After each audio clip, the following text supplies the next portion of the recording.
کەوابوو جیاوازبوونی زمان و ڕنگ و ڕوخساری خەڵکی شتێکی سروشتیە، بەڵام ئاشکرایە کە قورئان و سونەت بە زمانی عەرەبین کە سەرچاوەی پەیامەکەی پێغەمبەرەکەی خوان عەلەیهی سەڵات وسەلام.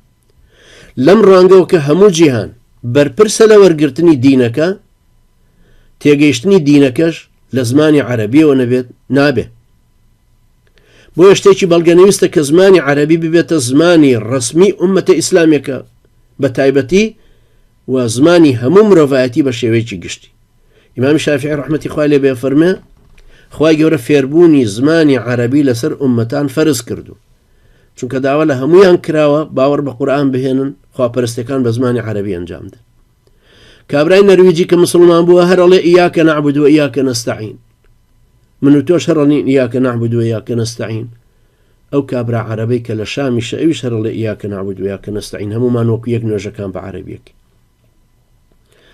شەرعناسانی حەنەفی فەرموویانە زمانی عەرەبی فەزلی بەسەر هەموو زمانەکانی ترا هەیە. زمانی عەرەبی زمانی ئەهلی بەهەشتە. طبعا ئەمە حەنەفیەکان واڵێن هەر کەسێکیش فێری ببێ پاداشتی لەسەر هەیە. بەڵام شێخی ئەلبانی ڕەحمەتی خوای لێبێ کە خۆشی عەرەب نەبووە، شێخی ئەلبانی ڕەحمەتی خوای لێبێ خەڵکی ئەلبانیایە لە شاری شکۆدرە لەدایک بووە، هەموو ئەو ڕیوایەتانەی بە زەعیف ناساندووە کە فەزلی زمانی عەرەبیە دەن بەسەر شتێکی ترە، یان کە ئەوترێ زمانی عەرەبی زمانی ئەهلی بەهەشت. لەبەرەوە گومانی تیانێ کە فێربوونی زمانی عەرەبی ئەساسە بۆ تێگەیشتنی دینەکە.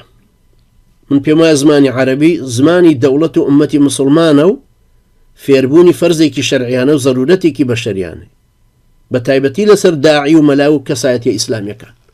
و ئێوەش ئەو فەرقە جەوهەریە بینن لە نێوانی تێگەیشتنی جیلی من ئەوانەی کە وەکو ئێمە عەرەبیان خوێندە و زانیویانە لەگەڵ جیلی ئێوە کە عەرەبیەکە فێر نەبوون و نەتانزانی. فەرقەکە چەند جەوهەریە. ئەنجا ئەو کەسەی کە زمانی عەرەبی پاراوانەتر خوێندووە، پاراوتر خوێندووە، ڕەوان بێژەکەشی لەگەڵا خوێندووە، چەند زیاتر لەزەت لە قورئانەکە و چەند چێژی وە قورئانەکە، تێگەیشتنیشی چەند زۆرترە لەو. بەهەرحاڵ بە ڕەسمی بوونی زمانی عەرەبی لای ئوممەتی ئیسلامی مانای لادان و سڕینەوەی زمانەکانی تر نییە طبعا، بەڵکو مەسەلەکە ئەوەیە کە هەرەبێت ئوممەتی ئیسلامی زمانێکی هاوبەشی لە نێوان گەلەکانیا هەبێ. شتێکی معقولیش نییە زمانێکی تری غەیری عەرەبی ببێتە زمانی ڕەسمی ئوممەت لە کاتێکە کە هەر هەموو تاک و کۆی ئوممەتەکە بە زمانی عەرەبی خواپەرستەکانان ئەنجامەدەن. 13 ملیۆن خەڵکی بە ئیسپانی قسەکەن لە باشووری ئەمریکا. داوایان کرد سرودی نیشتیمانی ئەمریکیەکە بکەن بە لاتینی ئەوان بە ئیسپانیۆلەی لە زمانی ئۆبامایە، قبوڵیان نەکرد، چکەوتیان ئەوە پێویستە زمانی ڕەسمی وڵاتەکە ئینگلیزی هەروە بمێنێت. بە هەمان شێوەشە کە ئەبێ زمانی عەرەبی فوسحا زمانی ڕەسمی ئوممەتەکە بێ، لەهجەکانی ژەمێنن هەروەکو چۆن زمانەکانی ترێمێنن.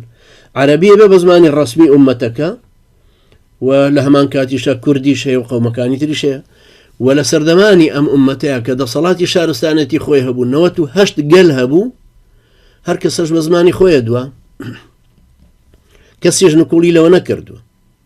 پێغەمبەری خوا صلی الله عليه وسلم فەرمێ يا أيها الناس